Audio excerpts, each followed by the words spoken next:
Conforme já foi falado aqui, hoje é um dia de muita alegria, é um culto carregado de muita satisfação. E eu confesso que essas garotas hoje deram uma injeção de ânimo na gente.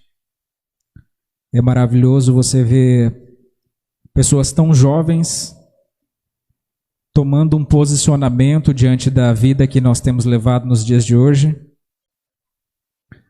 No mundo de tantas incertezas, onde as pessoas estão perdidas dentro de si mesmos, e nós encontramos para nós meninas, né?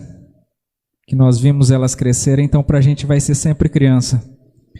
Mas já são jovens que, bem decididas, sabem o que querem para a vida delas. Eu vou estar lendo lá em João, no capítulo 14, no verso 6. E é interessante de se pensar que todos nós esperamos alguma coisa. Todas as pessoas que estão aqui, nós carregamos dentro de nós uma expectativa a respeito de alguma coisa. Tem pessoas que vieram com uma expectativa a respeito desse culto. Tem pessoas que estão com expectativas do que vai acontecer amanhã no trabalho. Outros têm expectativa a respeito do seu estudo. Outros estão pensando no que vai acontecer na hora da janta hoje. Mas nós sempre carregamos expectativas. Nós sempre carregamos pensamentos dentro de nós. E essas expectativas não são nada mais do que algo que a gente acredita segundo as probabilidades que a gente está vivendo agora. Então a gente acaba acreditando que aquilo vai acontecer porque é provável que aconteça. E é interessante você pensando a respeito do que a gente viu hoje aqui. Eu fiquei muito satisfeito. Essas garotas fizeram a gente sair da nossa zona de conforto. Normalmente a gente faz o batismo na igreja, né? E a gente foi para um ambiente diferente. Tivemos que sair de casa cedo e ir para um ambiente que cá entre nós. Eu acho que quando a gente está de frente com a natureza, eu acho que a presença de Deus ela é muito maior do que em qualquer templo.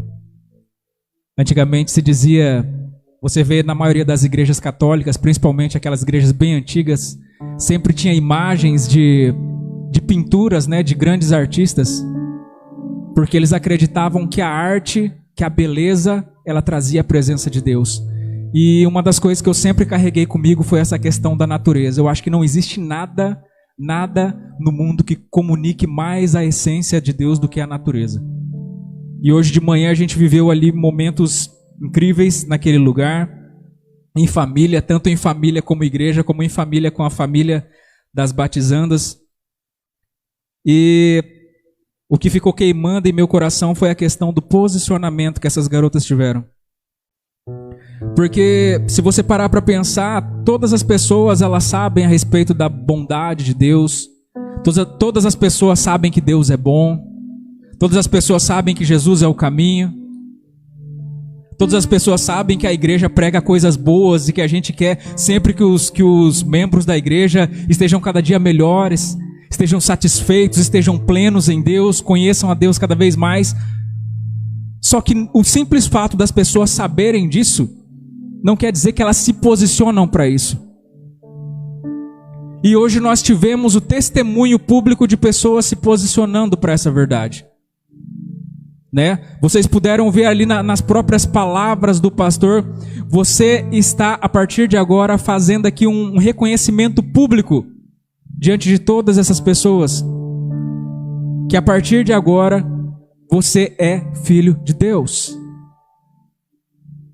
É totalmente diferente de simplesmente eu carregar uma expectativa que não tem posicionamento, e uma expectativa sem posicionamento é uma expectativa vazia. É a mesma coisa de uma fé sem obras. É algo que eu espero que aconteça. Não, Deus é bom, né? Então no fim vai dar tudo certo.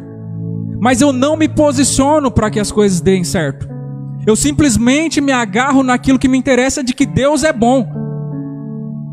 Mas eu não me posiciono para isso. E é interessante que aquilo que ele já falava, que nós não subimos aos níveis das nossas expectativas, mas nós descemos ao nível do nosso preparo. Então não é a respeito daquilo que eu espero, É a respeito do quanto eu estou preparado para aquilo que eu espero. Algum tempo atrás aqui eu preguei a respeito de oportunidades. Eu falei que uma oportunidade só é oportunidade quando você está preparado para ela. Porque se a oportunidade bate na sua porta e você não está preparado, então foi um desperdício.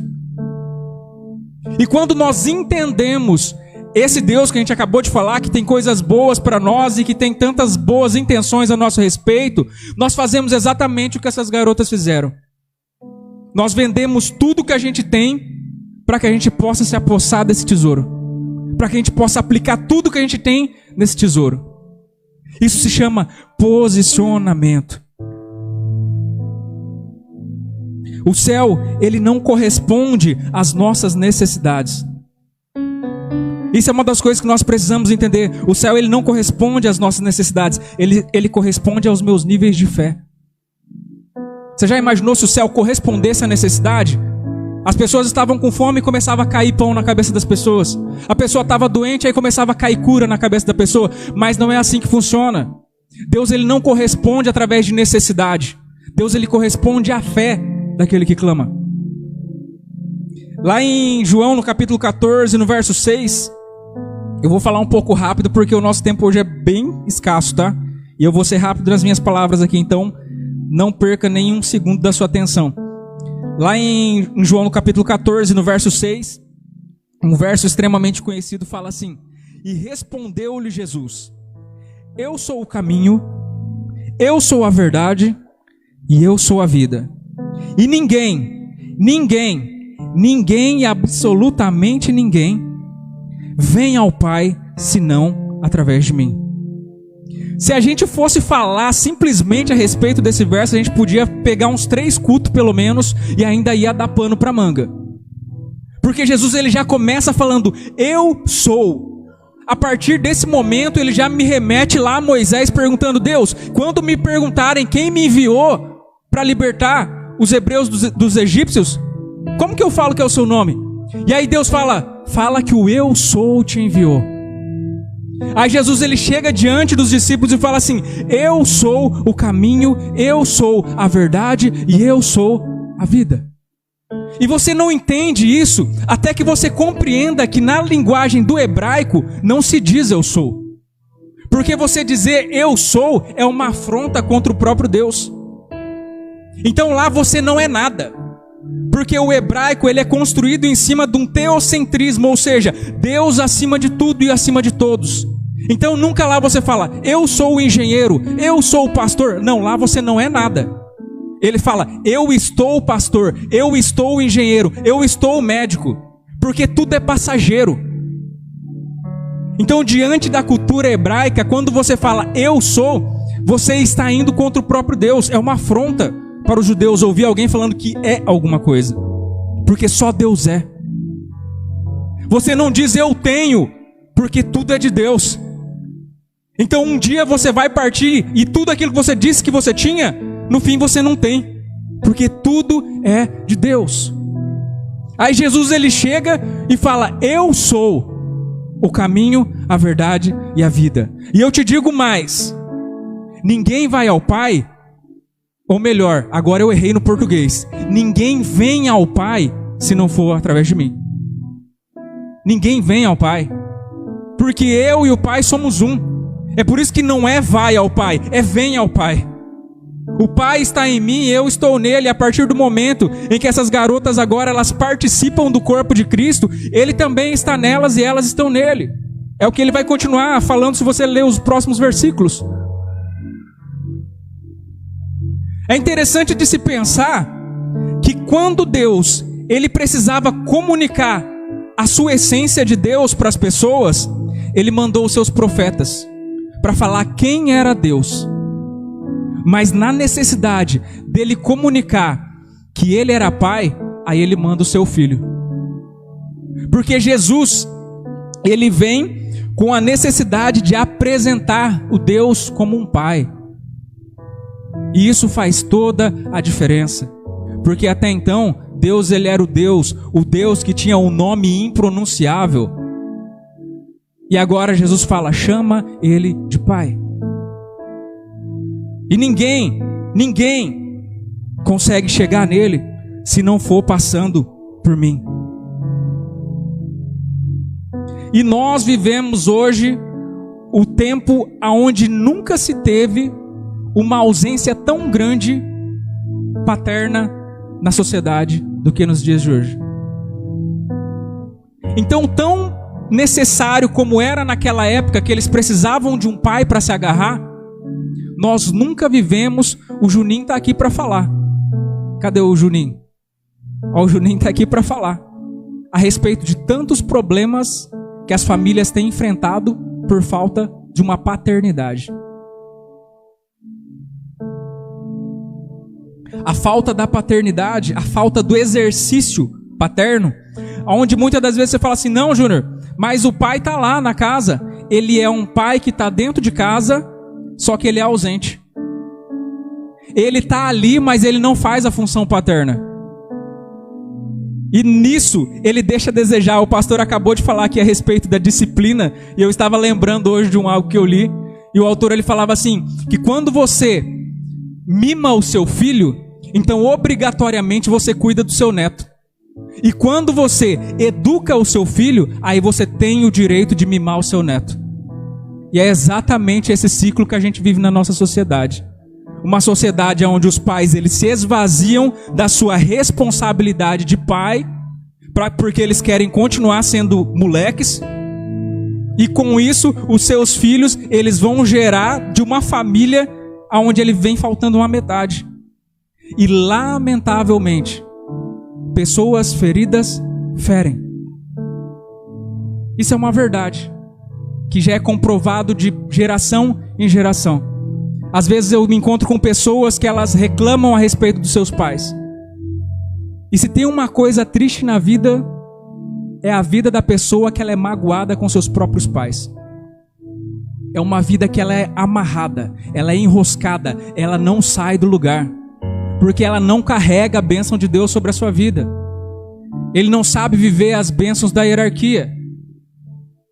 Pelo simples fato de que ele não admite a maneira como seu pai é, ou que o seu pai fez, ou que a sua mãe fez. E aí a gente conversa com essa pessoa e fala assim, se você ao menos entendesse o que o seu pai e o que a sua mãe viveu, aí você ia entender o que ele te entregou. Porque ninguém entrega algo que não recebeu. Eu não posso exigir do pastor William que ele seja um pastor avivado, molecão, que venha para a igreja de camiseta, sendo que não foi isso que ele recebeu. Eu não posso exigir do meu pai que ele me trate do jeito que eu gostaria de ser tratado, se não foi assim que ele foi tratado. Cada um entrega o melhor do que tem. E é isso que basta.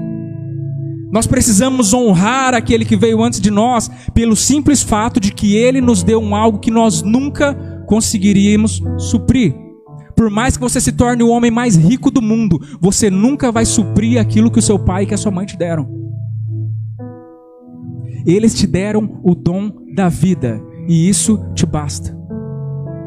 Você pode dar uma mansão, você pode falar, pai, nunca mais você vai precisar trabalhar, que eu vou te bancar. Nunca vai pagar aquilo que ele já te deu. E esse é um dos maiores problemas que a gente vive nos dias de hoje.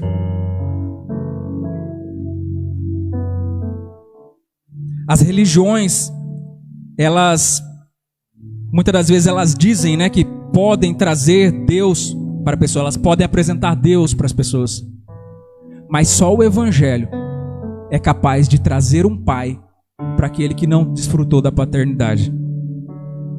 A paternidade, ela vai gerar proteção, ela vai gerar direção, e ela vai trazer limites para esse filho.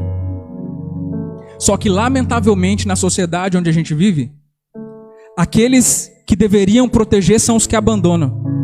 Aqueles que deveriam dar direção, eles estão perdidos. E aqueles que deveriam impor limites, eles também não tiveram limites, então eles acham que deixando livre é melhor. E a gente acaba caindo nisso que a gente acabou de falar. Pessoas que desonram a hierarquia, porque não foram ensinados. E com isso atrai a maldição sobre a sua própria vida. Júnior, mas o que tudo isso tem a ver com o que você está falando a respeito de posicionamento? A falta de referência paterna gera a ausência de posicionamento. Se tornam pessoas que têm de tudo. Nós nunca vivemos uma época onde as pessoas elas tinham tanta coisa, mas eram tão vazias. Antes a gente reclamava de fome, que as pessoas morriam de fome. Hoje a gente reclama porque as pessoas morrem de obesidade. Antes a gente reclamava porque as pessoas elas não tinham remédio. E de 2017 até 2022 o remédio mais vendido foi o Rivotril. Porque as pessoas elas não estão conseguindo lidar com as suas ansiedades, com as suas emoções, com as suas questões internas. Antigamente o problema era o diabo, e de pouquinho em pouquinho a gente vai entendendo que o problema é a gente que não sabe lidar com a gente mesmo, que não sabe lidar com os nossos problemas. Aí a gente chega nesse mundo onde tudo que a gente não quer a gente simplesmente deleta, apaga, impede de ver, eu vou excluir da minha rede. Só que o fato de você encobrir um problema não resolve esse problema. Ele simplesmente cresce. E quando você menos espera, ele se encontra com você de novo. Só que agora ele está maior do que estava quando você tinha visto da última vez.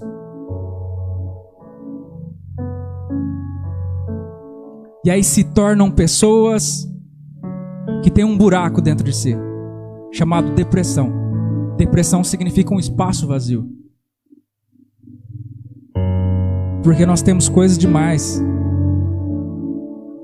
As coisas hoje em dia são tão ágeis que nós não conseguimos alcançá-las. Nós só vivemos com pressa. Nós temos tanto conforto, mas só vivemos cansados. Nós conhecemos tanta gente nas nossas redes sociais, mas nós somos as pessoas mais sozinhas que já existiram em todos os tempos. E pelo fato de nós não sabermos lidar com essa situação que nós mesmos tracionamos para que a gente pudesse viver, a gente acaba se escondendo nessa situação que eu acabo de falar para você aqui. Uma vida de expectativas vazias. Quando eu alcançar aquilo, eu vou ser feliz. Aí você alcança e descobre que a felicidade não estava ali. Quando eu for isso, aí eu vou ser totalmente pleno. Aí você chega lá e descobre que a plenitude não está ali. E você vive essa vida louca, procurando daqui, dali, daqui, dali. E eu conversava com a minha mãe e com a Esther esses dias atrás, e ainda a gente estava falando a respeito de maturidade. E a gente chegou ali num certo momento onde a gente falou que realmente, quando a gente está começando a aprender a viver, a morte já está batendo na porta. Nós vivemos a vida inteira, tentando viver a vida da maneira correta, correndo atrás dos nossos prazeres, e quando a gente chega lá na nossa velhice, que a gente aprende a valorizar as outras pessoas, que a gente descobre que aquilo que traz felicidade, na verdade, não é nada que você possa comprar, e sim as coisas que já estão ali na sua mão, e que muitas das vezes você desprezou. Eu falei para elas assim, aí você vê lá aquele senhorzinho de 70 anos, de bermudinha e de meia social até na canela, e ele não tá nem aí pro que as pessoas estão falando, ou deixando de falar dele. Se a roupa dele tá combinando que ele tá de camisa social e bermuda, porque ele tá aprendendo a viver agora. Ele tá descobrindo o que realmente faz sentido, só que lamentavelmente é tarde demais. E nós somos assim. Porque nós vivemos uma vida correndo atrás de expectativas frustradas.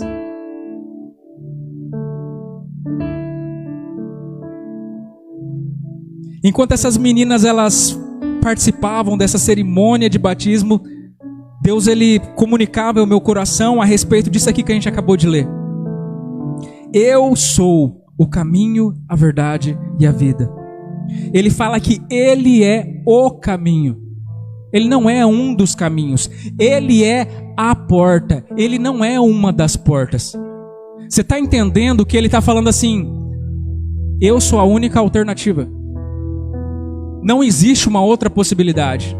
Não é a respeito da religião que você escolhe servir. Eu sou a única possibilidade.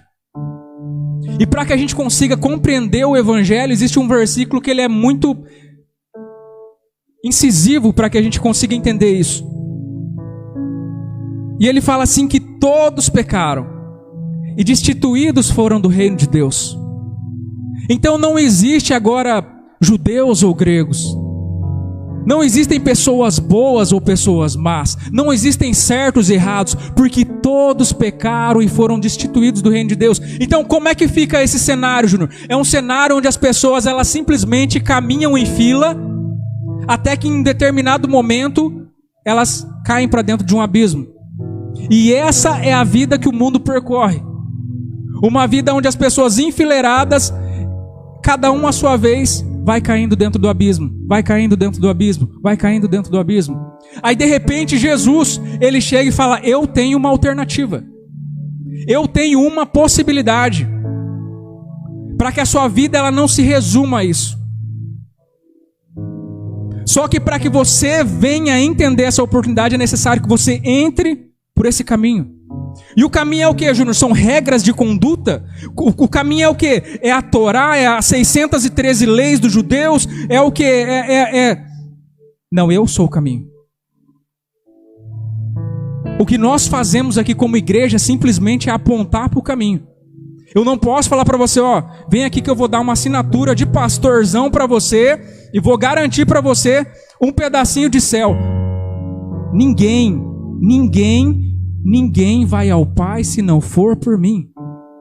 Essa é a mensagem do Evangelho. É simples de se entender. Não existe uma outra alternativa. É necessário entrar pelo caminho. Então, quando nós vemos essas garotas, elas tomando essa decisão, elas se posicionando a partir desse entendimento que elas têm agora, nós conseguimos entender agora que vai muito além de receber um certificado de que agora você é membro de uma instituição religiosa.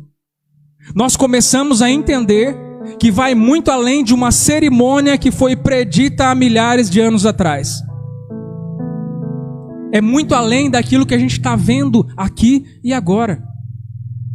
E eu achei interessante um texto que eu achei essa semana, que casou muito bem com essa situação que a gente está vivendo aqui. É chamado da parábola da vida plena, atribuída ao apóstolo Paulo. Inclusive eles colocaram lá naquele filme Paulo, apóstolo de Cristo. Ele fala assim: a vida do homem é como um vasto oceano, onde ao trazer com as mãos um pouco de água para si, imediatamente a água começa a escorrer de pouco a pouco pelos seus dedos. Essa água é a vida do homem do nascimento até a morte, que está sempre escorrendo por nossas mãos, até se ir, junto com tudo que se tem apreço nesse mundo. O homem vive por aquele punhado de água que escorre pelos seus dedos, mas aquele que segue a Cristo vive para aquela expansão infindável de mar. Essas garotas, elas resolveram trocar esse punhado de água que se esvai pelos seus dedos por uma expansão infindável de mar. As pessoas que elas conheceram a Cristo, elas entenderam que esse punhado de água é muito pouco para se viver. Elas conseguiram perceber que existe um oceano da onde esse pouquinho de água veio. E o que Deus ele quer para mim e para você é que a gente mergulhe nesse oceano. E não que a gente fique contando as gotinhas de água e falando: meu Deus, está para acabar. Está faltando pouco. Elas decidiram pela expansão infindável de mar. É isso o que Deus ele pretende para mim e para você, através do posicionamento que nós estamos tendo aqui e em cada momento da nossa vida, em cada decisão que a gente toma na nossa vida. Eu gostaria de pedir para que você ficasse de pé.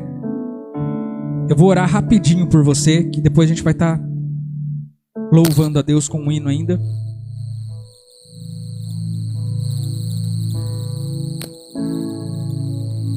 Espírito Santo de Deus, nós somos gratos a Ti, Pai. Nós somos totalmente gratos a Ti pela vida da Samara, pela vida da Ashley. Eu sou totalmente grato a Ti, ó Pai, pela virtude que o Senhor tem derramado nesse dia de hoje, pela comemoração, pela alegria em nossos corações. Eu te peço, Pai, para que a cada dia o Senhor esteja nos instruindo e nos fazendo entender cada vez mais a respeito desse vasto oceano. Cada dia mais esse seja o nosso centro. Que cada dia mais, Pai, essa seja a intenção. Que nós não venhamos a nos perder nas nossas próprias expectativas. Que nós possamos viver aquilo que o Senhor tem para nós.